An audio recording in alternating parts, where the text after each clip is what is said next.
What if the brain isn't the source of intelligence? What if it's an antenna? In this episode, we explore a simple but interesting idea that the brain doesn't produce consciousness, it receives it. Neuroscience maps activity, it shows correlation, but correlation isn't causation. So what's the brain actually doing? Tuning?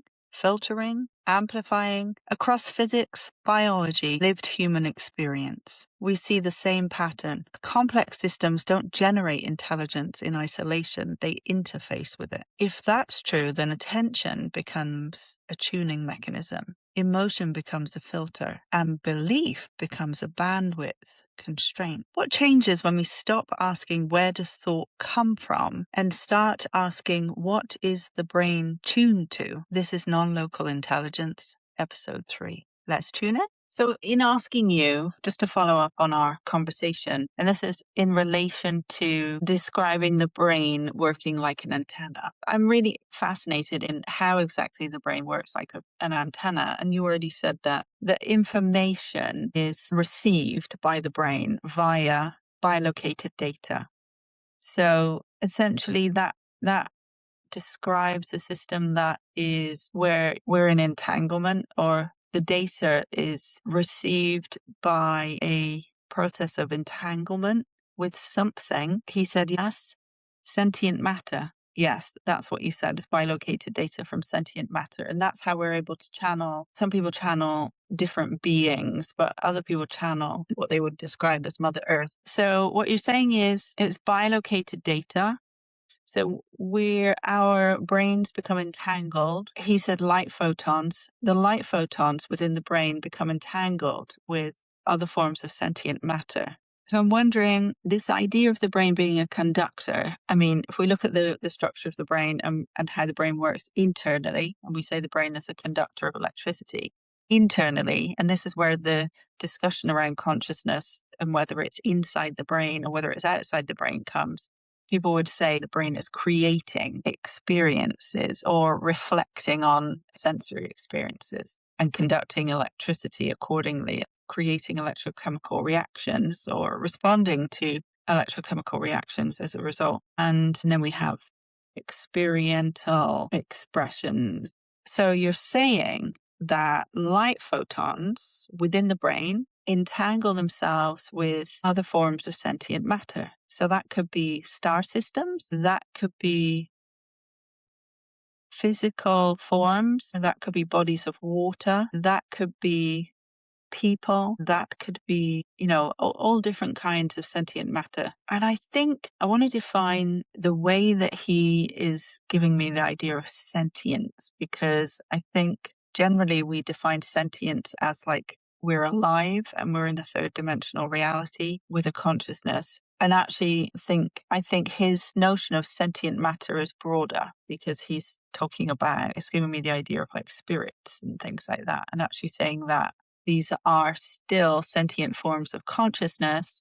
They're just not third dimensional. So when he says sentient matter, he's speaking about as well non-third dimensional sentient matter, forms of consciousness, which could take the form of spirit, somebody who's passed on. So this is really just to reiterate, or just to kind of go over this again, to say that this is the model that he's giving me in comparison to what we understand presently.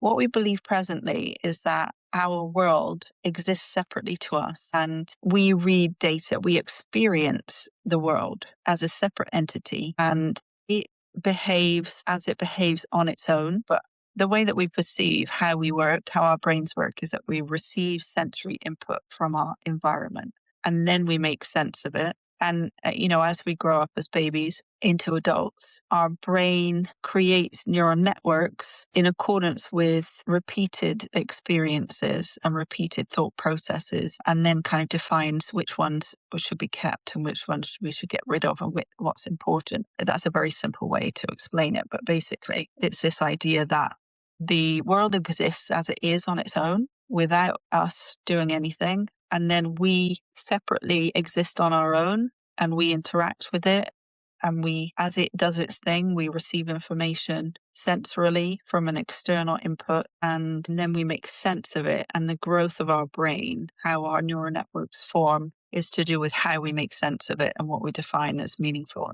and useless. And that is to do with our survival needs, essentially. Our survival needs and our inherent need for connection, all of those things, our emotional needs. So that's kind of how we look at how we work. Then we have the double split experiment, which challenges that, because it says that actually our environment changes in accordance with our attention, where we place attention. And I would say that, as Dimitri mentioned, the bilateral simulation theory, just like a computer game or a simulation where things form as we engage with them. So although I look at my room I'm sitting in now, and I feel as though there's a whole world out there, regardless of whether I engage with it or not. There's a whole world out there. Actually, the only thing that exists is what I'm paying attention to, and as I move my eyes, the rest of the room begins to form in accordance with me projecting that simulation. And so I'm getting this idea that this bilocated data and our brains as an antenna is centered around that idea that it forms as we place attention on it, but it's a process of entanglement with our environment through intention, because the higher mind receives intention and then creates a projection as a result. But that happens so rapidly that it's not in our awareness. Wow, this is really interesting. Dimitri, what else can you tell me about this that's going to be useful for us to understand? He said the application of which is based on your direct projection of your experience. So he's reminding me that the reason why your reality changes when your perception of it changes is precisely because of this, because this is how you create your reality. So the more that you focus on positive aspects, the more that you entangle yourself with positive aspects of reality. He said, take the construct and allow it to be. There is no more. All right, message received. So that's definitely food for thought, and it might line up with some existing understanding that we have already. So what I want to do next is put this into the ChatGPT, see what ChatGPT comes out with, because ChatGPT is trained on existing understanding, not channeled information. So see what lines up with current theories and what might be the emergent aspects of this. But as I'm saying that, I feel instantly I'm being reminded this is what he was saying, the systems thinking, how everything works together. There will be parts of this that's in quantum physics, parts that's in neurological studies, parts of it that are in cognitive studies. It's the merging of all of these theories that gives us the truth. So now is the time to bring it all together, I think. And he's helping that. So we have, I did want to ask you about, we have electromagnetic theories of consciousness. How does that tie in, Dimitri, to this? To electromagnetism is the basis of all sentient matter. And there you will see how electromagnetic theories of consciousness fit into your picture. Okay, this is enough. He just said this is enough. He doesn't want to talk about it anymore. Okay. All right. Thank you, Dimitri. All right. So this is the ChatGPT analysis. And what I do is basically just put in the transcript of everything we've discussed. And then I ask ChatGPT to examine it against current or emergent science, physics, in this case, physics, neurology, and electromagnetic theories of consciousness, because that seems to be the most relevant areas that we're discussing. So let's see. Okay. So the brain as an antenna, a working model of the brain as an antenna.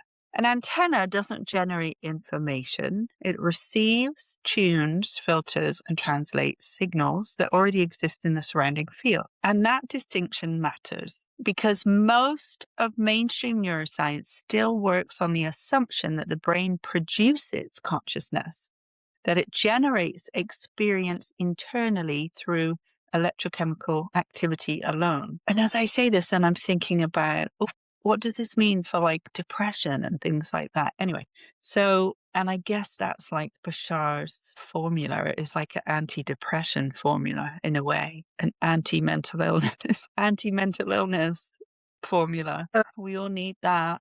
Okay, so neurons fire, networks form, meaning emerges, end of story. But that model has cracks in it, serious cracks. Even neurologists will admit we can map neurocorrelates of consciousness, but we still cannot explain how subjective experience arises from the electrical signals. That's the so-called hard problem of consciousness, and it's still unsolved. What this transmission proposes is something different, that the brain is not the source of consciousness, but a receiver and organizer of it. So if we look at bilocated data and entanglement, in physics, we already know that entangled systems don't store information locally. Information exists in the relationship between systems, not in one object alone. You don't have to accept the more speculative leaps here to acknowledge that non-locality is real. What Dimitri is pointing to is that information relevant to experience does not live only in the brain, nor only in the external world, but across both simultaneously. Makes perfect sense to me. So when Dimitri says the brain receives information via entanglement, that doesn't require literal photons traveling from star systems into neurons in some sci-fi way. It can be understood more conservatively as the brain is phase-locked with larger informational fields, and experience emerges from that coupling. And this idea actually echoes work going back decades. Apparently, Karl Pribram proposed the holonomic brain theory, suggesting that the brain functions more like a holographic interference, a holographic interference pattern than a storage device. In that model, memory and perception are distributed, not localized. Just like a hologram, the information isn't in one place. And then if we look at light, electromagnetism, and the brain. Now Dimitri's emphasis on light photons inside the brain is interesting because neuroscience is only just beginning to take biophotons seriously. We now know that neurons emit ultra-weak light during metabolic and electrical activity.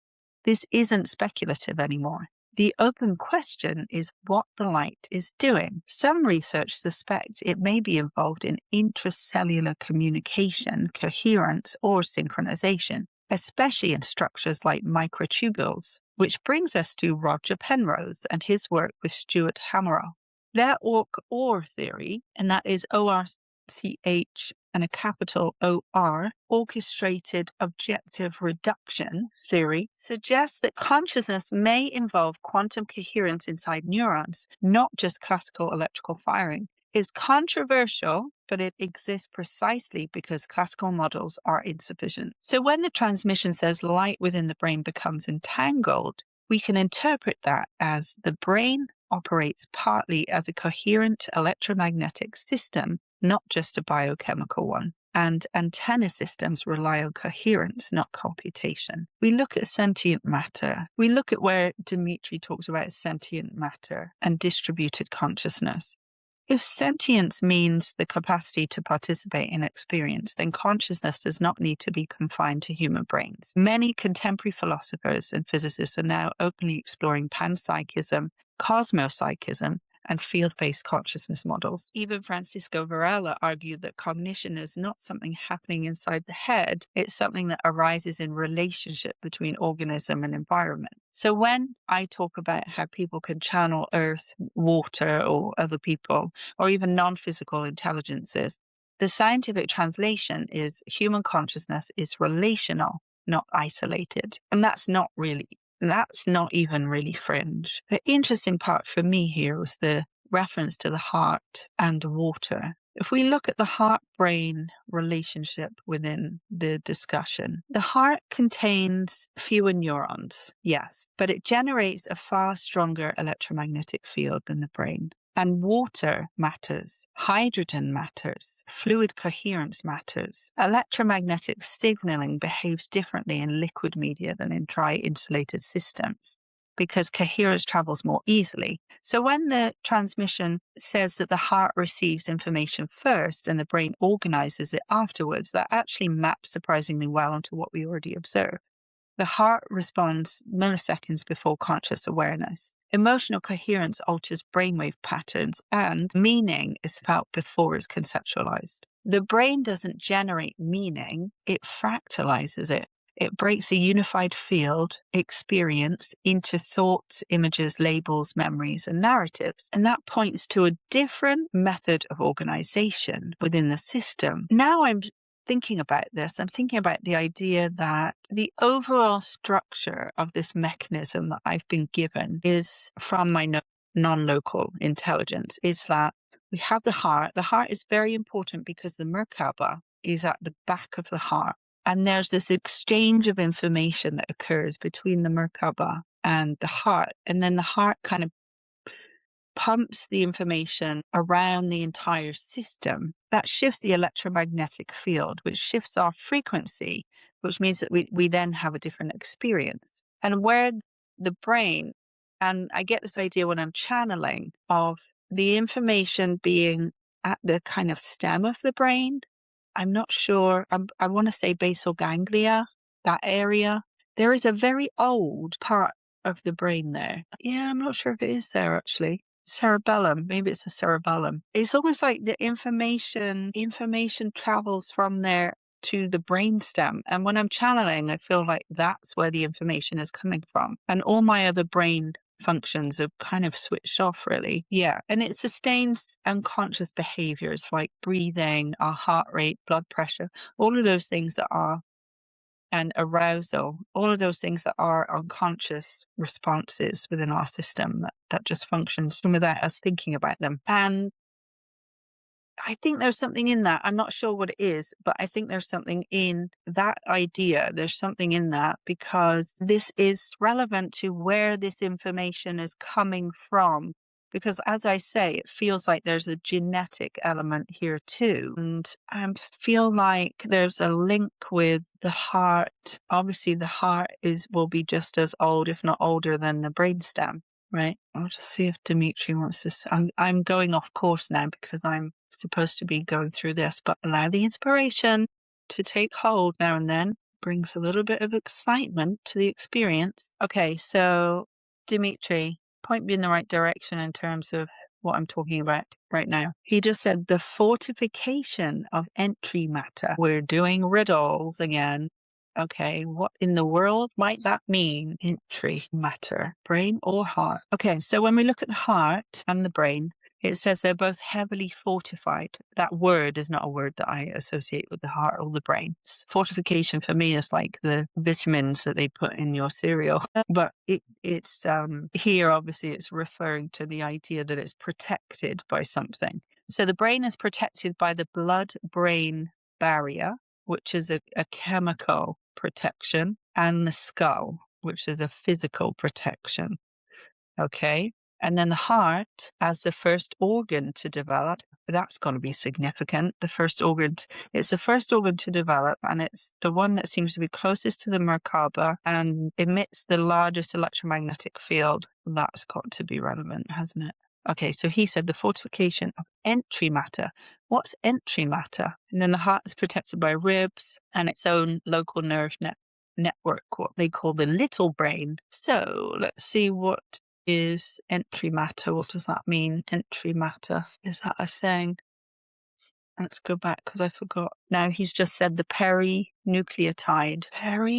Perinucleotide. Oh, it's a thing. There's a thing. Perinucleated. Perinucleated heart. Perinucleated brain. What is perinucleotide? Structures, spaces, or processes located directly around or adjacent to the cell nucleus. Key aspects include the perinuclear space between the inner and outer nucleus membranes, perinuclear actin assembly, and localized active areas for translation or organelle positioning. All right, Dimitri, give me a few more clues here to what in the world you are talking about. I'm getting the idea of, you said entry matter. I'm getting the idea that you're saying entry matter is perinuclear. nucleotide is the perinucleotide. He said, yes, and such. Okay, so that means and more. Okay, so how does this relate to the receiving of information through this system? Is it the cells that receive the information? Yes, as well as I'm getting the idea of like the energy or the electrical, almost like the cells buzz with the electrical energy, and then it's actually channeled into the neurostructures. So it's like it moves through the cells and it's channeled through and then channeled through and I think this is a contrast to what we believe, because we believe that it's created. But he's saying that it's channeled through the cells from the electromagnetic field, I believe, through the cells, almost like if you were struck with lightning from the outside, then it's the plasma, isn't it? He said, yes, you are correct. Okay. The plasma, it's moving through the cells and then it's channeled into, it's a more linear form that it can travel, almost like the way that blood is contained within a vein, right? And if you think of the electricity in the body more like lightning, is channeled into a strike. And actually, how does that work? Because that's the magnetism of the earth. What makes it strike? Okay, what makes lightning strike a particular point? I'm taking a total diversion here, but I think it's worth it. The shortest, most conductive path between negatively charged cloud-based and positively charged objects, and that's to do with magnetism. And so there must be a negative and positive. All right.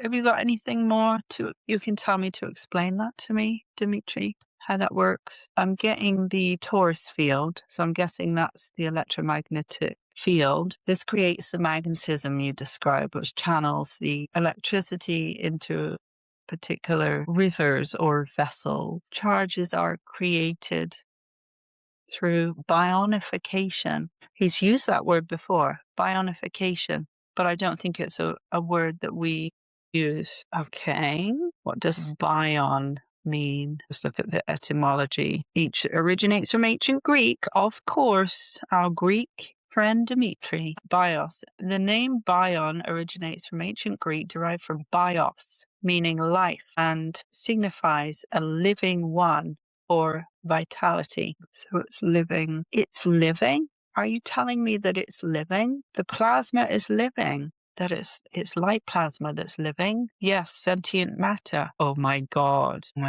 That's giving me a whole different, chills. It's just giving me this whole different idea of what we are as humans.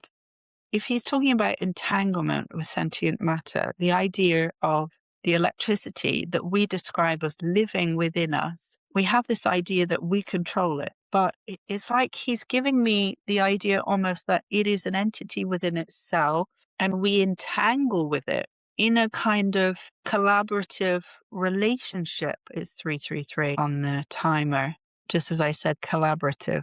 That's very synchronistic. So in this collaborative relationship with the plasma, which it just gives you a whole different perspective of like what we are as humans. Because when you think about, it's a hologram, but like really you don't get the idea of what that feels like. So to imagine that all parts of us are the blood, the cells, the electricity, the nutrients, the minerals, and now I'm seeing it. It makes sense. The electromagnetic field holds it all together, right? And then we as a soul are just in relationship with these various entities and creating this code to form what we are. So totally went off topic, and I don't even know if I should bother with the rest. What was I even talking about? Okay. So we're talking about the heart and water and coherence. Okay. So now I'm looking at all the system as a collaboration between organs, the blood, the electricity, the field, and that kind of, we look at everything as separately in terms of the functions, don't we all? Well, that one does that, and that one does that, and that one does that. Somehow it all comes together. But this is slightly deeper because it's about sentience. It's about intention. that all of those parts are formed together through the intention of collaborating, which takes it slightly more off into the spiritual metaphysical end. But it's quite beautiful, really, if you think of it that way. And then I just had this notion of, how the Greys talk about seeing themselves as a piece of the whole network, and they would never harm themselves because they see themselves as relevant to everything else in the network. And for the network to exist as it should, they need to be there. And then it defines really this contractual relationship or this collaborative relationship to see oneself as part of a collaboration.